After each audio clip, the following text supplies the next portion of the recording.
जागरण मंच के तरफ से पूरे बिहार में सभी जिला में प्रेस कॉन्फ्रेंस आयोजित किया गया है।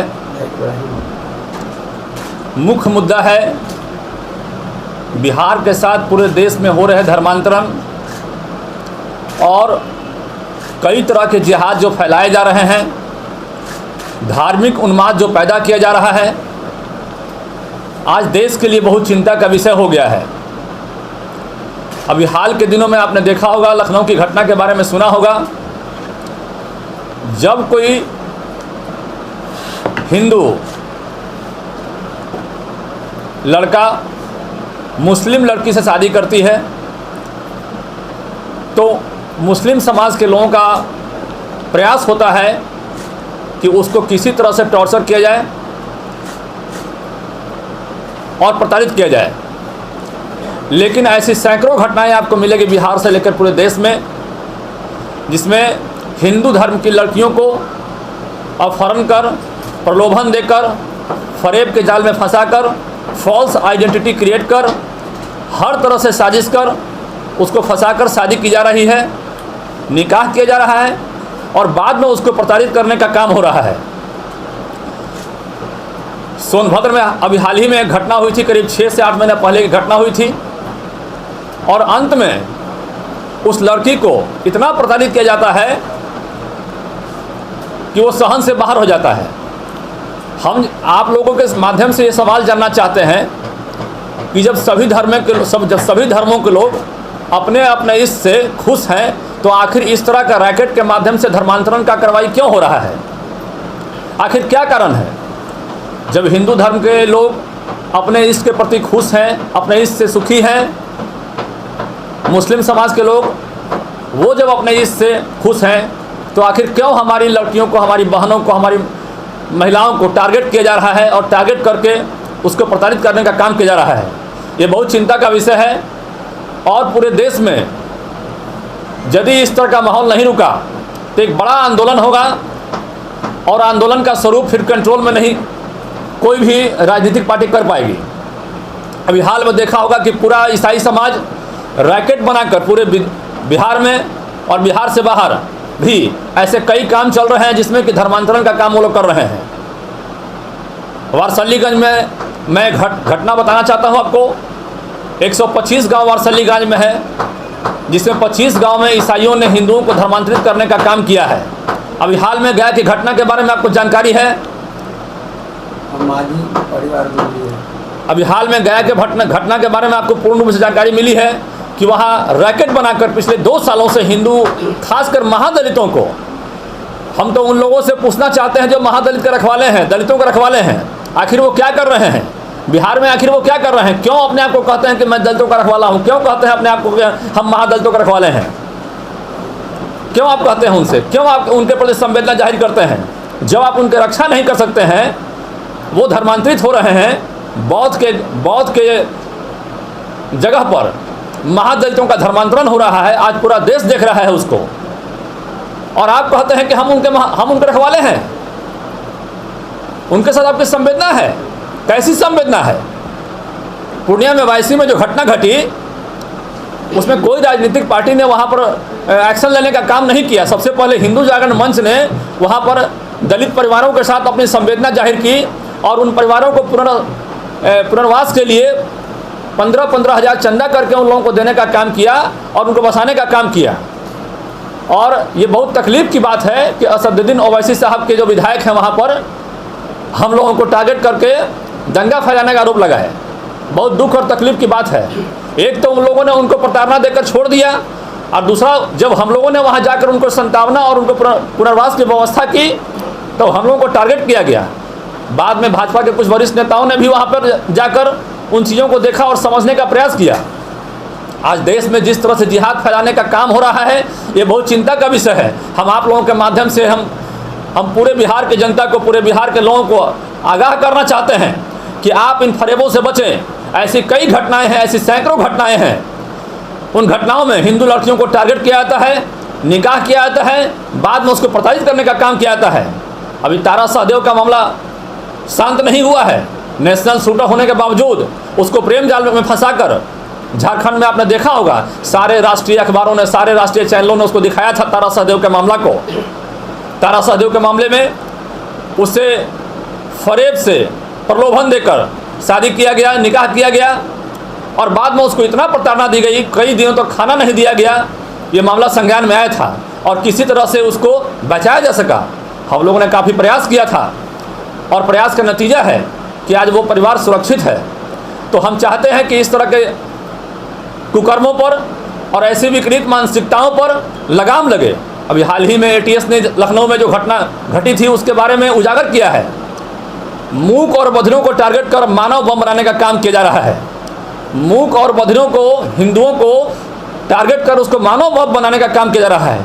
ये बहुत ही तकलीफ दे वाली बात है, दुखद बात है और देश के लिए बहुत ही चिंता का विषय है। इन सारे चीज़ों को मैं आपकी ओर आकृष्ट करना चाहता हूँ, मैं लाना चाहता हूँ। मैं फिर से आना चाहता हूँ कि जो रैकेट काम कर रहा है धर्मांतरण पे बिहार में, खासकर ईसाइयों का जो रैकेट अभी काम कर रहा है, इन लोगों ने टारगेट कर पूरे बिहार में हिंदुओं को कैसे धर्मांतरित करना है, कैसे उन लोगों को बदलना है, एक साजिश कर रहे हैं। और साजिश का शिकार हमारे खासकर दलित वर्ग के लोग, महादलित वर्ग के लोग हो रहे हैं। एक भेदभाव का बहाना बनाकर उनको तरह तरह से प्रलोभन देकर इस तरह की घटनाओं को वो अंजाम देने में सफल रहे हैं। लेकिन अब हमारा हिंदू जागरण मंच जाग चुका है और तमाम हिंदू सेवी संगठन भी जाग चुके हैं बिहार के। उन तमाम हिंदू समाज सेवी संगठन जो बिहार में काम कर रहे हैं, मैं उन लोगों का भी सराहना करता हूँ। वो लोग भी हमारे साथ आए जो इस तरह का काम कर रहे हैं और सब मिलकर इस रैकेट को तोड़ने का प्रयास करें।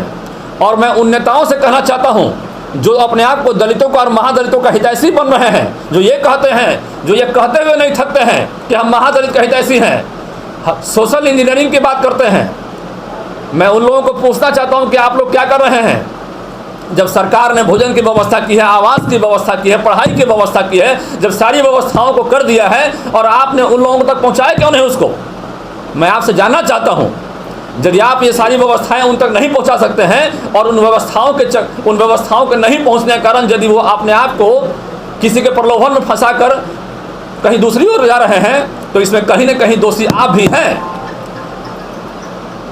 मैं अंत में यह कहना चाहूँगा कि बिहार में और पूरे देश में जो हो रहा है धर्मांतरण, इस पर रोक लगे और पूरी तरह से रोक लगे। अभी कुछ 3 बातें हैं, जितनी सारी बातें आपने कहा वो सब हम लोग सहमत हैं। मीडिया का भी सर्वे है, कुछ वो बता देना चाहते हैं आपका जी। जो लव जिहाद का मामला है वो ऐसा नहीं है कि कोई भी मुस्लिम लड़का जो है हिंदू लड़की को उठा के ले जाता है जी। वहाँ पे एक रहते हैं और जब हिंदू लड़की एक मुस्लिम लड़के के प्रेम जाल में फंस जाती है जी, तो वो यहाँ तक रहता है कि वो जो इलाका होता है, जो थाना होता है, उस थाना को वो मैनेज किए रहता है जी। जब लड़की के पीड़ित परिवार जो है वो जब जाते हैं थाना में तो उस मामले को वो FIR के रूप में दर्ज नहीं लेते। तब उस समय जो है वो हिंदू जागरण मंच क्यों नहीं काम करता है कि भाई जब इस तरह की लड़की जो गरीब अबला जो भी है या मुख्य विधिक की आप बात कर रहे हैं या जो कुछ भी है, जब वो मामला हो जाता है तब आप लोग जानते हैं। नहीं, देखिए जो भी मामला हमारे संज्ञान में इस तरह का आ रहा है और जो आया है, हम लोग उसमें आने से पहले क्यों नहीं आप लोग सर्वे लेते? देखिए हम लोग ठीक रात सरकार पर और प्रशासन पर नहीं, हम लोग जो भी अभी देखिए, अभी गया में जो धर्मांतरण हुआ है, हम लोग वहाँ पर लगे और वहाँ पे कुछ लोग अपने आप को फिर घर वापस का भी कार्यक्रम किए और वापसी आए भी।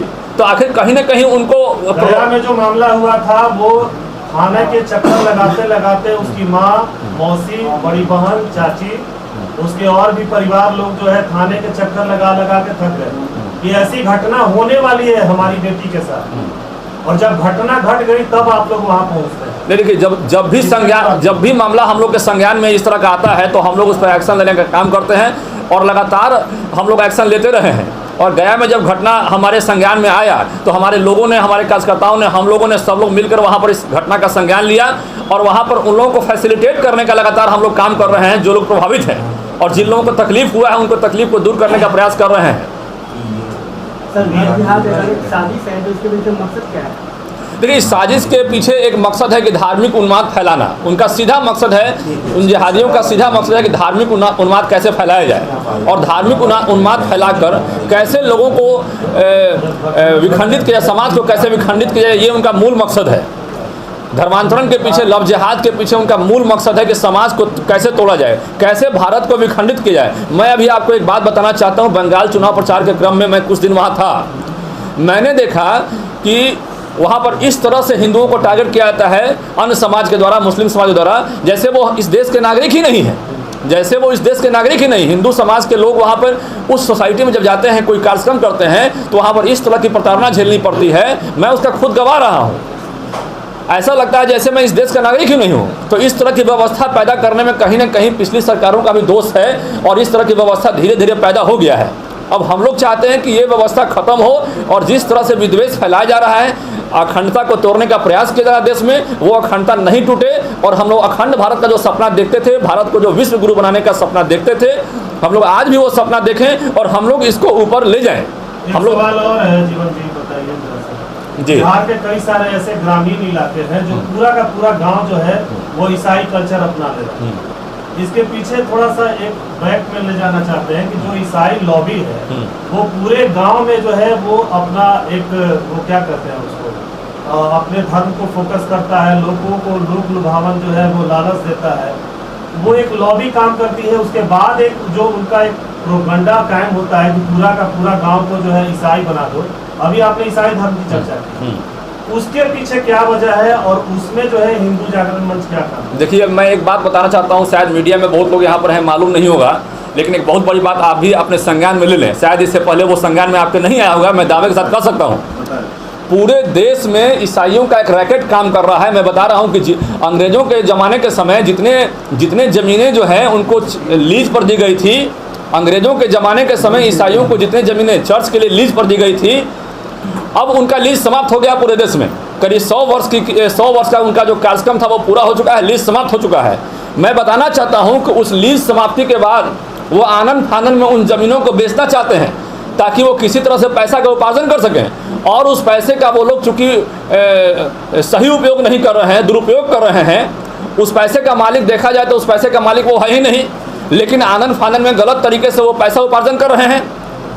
आप देखे होंगे यहाँ पे कई ऐसे चर्चेज हैं पूरे पुलिस लाइन के बगल में, पूरे हिंदुस्तान में पुलिस लाइन। अक्सर होता क्या था अंग्रेजों के समय कि लाइन के बगल में उनको चर्च की व्यवस्थाएं की जाती थी। एक बड़ा ज़मीन उनको दिया जाता था, उस ज़मीन में कुछ जगह पर चर्च बनाई जाती थी और बाकी उनका फील्ड खाली होता था।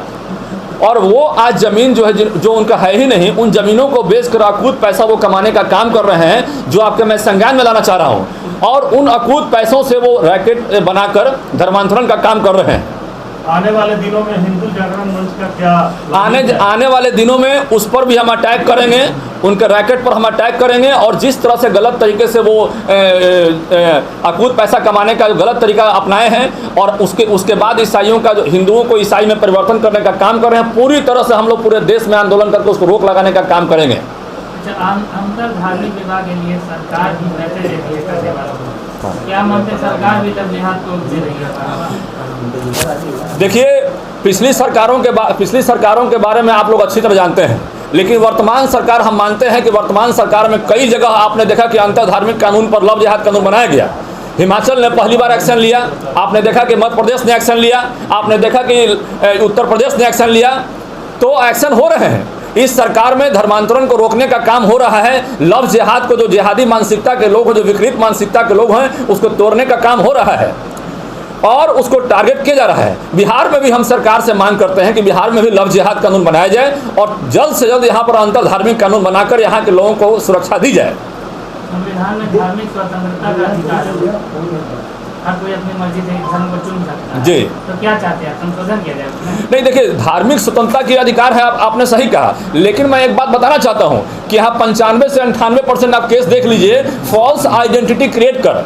यदि कोई युवक जो है मोहम्मद फैज़ खान नाम रख के किसी हिंदू लड़के से शादी करता है तो वैसी आपत्ति वहाँ नहीं होती है। आप देखिए कि 98% केसेस ऐसे हैं जहाँ false identity, false name create करके हिंदू लड़कियों को टारगेट किया जाता है। स्कूल में नाम रखे हुए हैं सुरेश कुमार, जब शादी और निकाह की बात होती है तब बोलते हैं कि मोहम्मद सुरेश खान थे ये। ऐसी घटनाएं बाद में उनको बताई जाती है और इस तरह की बातें बाद में बताई जाती है। हमारा कहना है कि इस तरह का फरेब नहीं किया जाए और फरेब करके लोगों को धर्मांतरित करने का काम नहीं करें। ये एक रैकेट काम कर रहा है जिसके पीछे एक विकृत मानसिकता है। सर सोशल मीडिया में कुछ फेक आईडी बना करेंगे, ऐसा कुछ किया जा रहा है? देखिए ये तो पहले से चल रहा है। सोशल मीडिया भी आज के डेट में उन लोगों के लिए एक बड़ा हथियार के रूप में हो गया है। सोशल मीडिया में फेक आइडेंटिटी क्रिएट करके वो लोग उन लोगों को टारगेट कर रहे हैं और टारगेट करके फंसाने का काम कर रहे हैं। ये बहुत ही गलत बात है। सर धर्म परिवर्तन के पीछे अंतर्राष्ट्रीय शादी भी कुछ आपको क्या है? देखिए, निश्चित रूप से हम कहना चाहेंगे कि पूरे हिंदुस्तान में कई तरह के जिहाद चल रहे हैं, लैंड जिहाद, लव जिहाद और हेल्थ जिहाद आप देख रहे हैं, आपके सामने हैं। उन जिहादियों के पीछे कहीं ना कहीं विदेशी मानसिकता जरूर है, लेकिन हम उतना दूर नहीं जाना चाहेंगे। हम यहीं पर रहना चाहते हैं कि हमारे हिंदुस्तान को जो विकृत मानसिकता के लोग खंडित करना चाहते हैं, उनकी मानसिकता को हम लोग सफल नहीं होने दें। और इसके लिए हिंदू जागरण मंच पूरे देश में अपना कार्यक्रम कर रहा है। सर ज्ञापन आपने सौंपा था, सर उस दिन ज्ञापन सौंपा तो क्या सरकार कुछ आपको कहे? सरकार ने अभी तक उस पर कोई एक्शन नहीं लिया है और आगे भी यदि उस पर एक्शन नहीं लेगी, विचार नहीं करेगी, तो हम लोग एक बड़ा आंदोलन करेंगे और आपको बड़ा आंदोलन देखने का भी आपको स्वरूप मिलेगा। नुकसान किससे है? ईसाइयत से ज्यादा नुकसान है या इस्लामीकरण से ज्यादा? देखिए, अब दोनों का मंशा एक है, दोनों ही मतलब हिंदू को टारगेट कर रहे हैं और हिंदू को टारगेट करके कोई ईसाई में बदलना चाह रहा है, कोई मुस्लिम समाज इस्लामीकरण में उसको कन्वर्ट करना चाह रहा है। तो दोनों जगह दिक्कत है, दिक्कत एक जगह नहीं है। अब दोनों बातें मैंने आपको अलग अलग बताई है। एक की मानसिकता है कि यहाँ पर पूरा जो है, अभी आपने देखा ATS ने खुलासा भी किया लखनऊ में, वो विकृत मानसिकता का सामने खुलासा किया कि मूक बधिरों को टारगेट कर उसको मानव बम में क्रिएट कर रहे हैं, शादी करवा रहे हैं और शादी करवाने के बाद उसका मिसयूज कर रहे हैं। कभी भी धार्मिक स्वतंत्रता का मतलब ये नहीं होता है कि आप उनको शादी निकाह करके आप उनको मानव बम में कन्वर्ट करें। आपने देखा होगा कि यहाँ पर अभी हाल में ब्लास्ट हुआ था दरभंगा में। ये दोनों काम कर रहा है आपके अनुसार, जो इस्लामीकरण भी हो रहा है और ईसाइयत भी यहाँ पर चर्चा होती है, संस्कृति यहाँ हावी हो रही है देश में जी। आप लोग क्यों कमजोर कर रहे हैं? देखिए, मैं बता रहा हूँ इसके पीछे अभी देखिए, पिछली सरकारों ने बोलने पर, अभिव्यक्ति पर जो अभिव्यक्ति की आज़ादी थी उस पर प्रतिबंध लगा दिया था एक तरह से। यदि उस पर कोई बोलना चाहता था पिछले 70 सालों में आपने देखा होगा, तो उसको कई तरह से प्रताड़ित करने का काम सरकार बैक से करती थी। आज जो पिछले 7 सालों से जो भी सरकार का जो मंशा है स्पष्ट है कि अब उनको बोलने की आज़ादी दी जा रही है। यहाँ पर हिंदुस्तान में लोगों को बोलने की आज़ादी दी जा रही है। आप देख रहे होंगे कि हिंदू देवी देवताओं के पहले फोटो पर तरह तरह से कमेंट किया था, लेकिन यहाँ पर किसी को बोलने की आज़ादी नहीं थी। अब देख रहे होंगे कि खुलकर लोग बोल रहा है कि नहीं, हमारी देवी देवताओं पर आप जो लांछन न लगाएं, उनको गलत तरीके से प्रोजेक्ट नहीं करें। यदि गलत तरीके से प्रोजेक्ट करेंगे तो फिर अंजाम भी गलत होगा इसका। आप कैसे समझते हैं कि आप जिस विचार से चल रहे हैं, आप अपने विचार में सफल होंगे? लगभग 28% बच्चे जो हैं वो मिशनरीज स्कूल में पढ़ते हैं, उनकी संस्कृति मिशनरीज वाली हो गई है, उनका पहनावा, उनका रहन सहन, उनका बोलचाल, उनकी संस्कृति जो हमारे देश में है।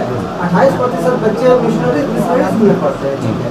और इसी तरह इतने ही लगभग लोग जो है वो इस्लामीकरण के लिए मूव कर रहे हैं। आप देखिए, आप मिशनरी स्कूल में पढ़ रहे हैं, आप केवल ये पढ़ने से नहीं कह सकते हैं कि सारे के सारे लोग मतलब ईसाई की ओर कन्वर्ट कर गए। पढ़ाई का जो भी स्वरूप है हमारे हिंदुस्तान में, आप केवल पढ़ाई के स्वरूप से ये नहीं कह सकते हैं कि वो ईसाईकरण की तरफ बढ़ रहे हैं। उससे आप उसको कोऑर्डिनेट रिलेट नहीं कर सकते हैं। हाँ, ठीक है कि वहाँ पर उनको प्रभाव देने का काम किया जाता है, लेकिन हमारे हिंदू संस्कार में जब तक वो रमे हुए हैं तब तक वो प्रभावित नहीं होते हैं। एक हमारे यहाँ विडम्बना भी रहा है कि हमारे यहाँ हिंदू संस्कृति का पढ़ाई जो है कॉलेजों और स्कूलों में नहीं होता है, लेकिन इस्लामिक शिक्षा जो है कॉलेजों और स्कूलों में दी जाती है।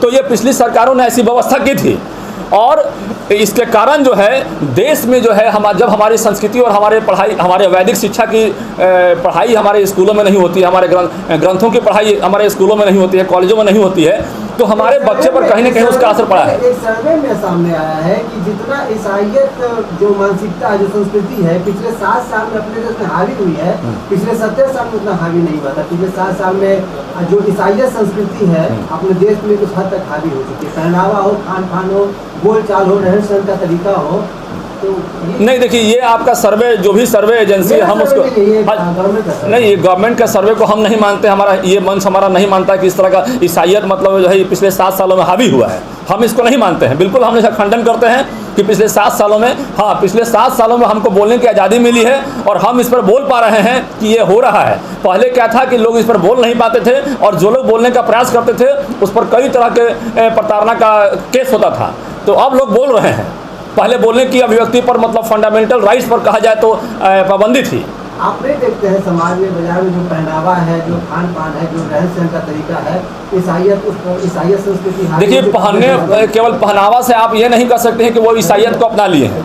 यहाँ पर देखिए, लोगों की बाइंग कैपेसिटी बढ़ी है देश में, लोगों की बाइंग कैपेसिटी देश में बढ़ी है। आप देखते होंगे पटना में पहले रेमंड का शोरूम हुआ करता था, आज के डेट में सारे पूरा ग्लोबल विलेज के चलते जो है कंसेप्ट जो आने के चलते अब पूरे वर्ल्ड से आयात और मतलब एक्सपोर्ट होता है।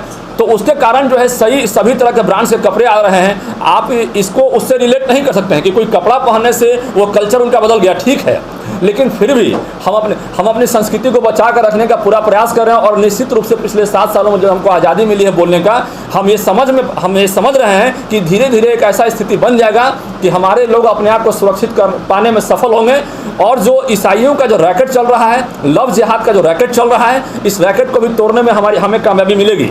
और जिस तरह से पूरे हिंदुस्तान में कई राज्यों में ये कानून बन चुका है, जैसे आपका हिमाचल में, मध्य प्रदेश में, आपका उत्तर प्रदेश में, हम ये मानते हैं कि बिहार में भी ये कानून बनेगा और निश्चित रूप से बनेगा। और जिस दिन ये कानून बनेगी आप मान के चलिए तो उसके बाद से ये सारा काम ऑटोमेटिक स्वतः रुक जाएगा। Thank you.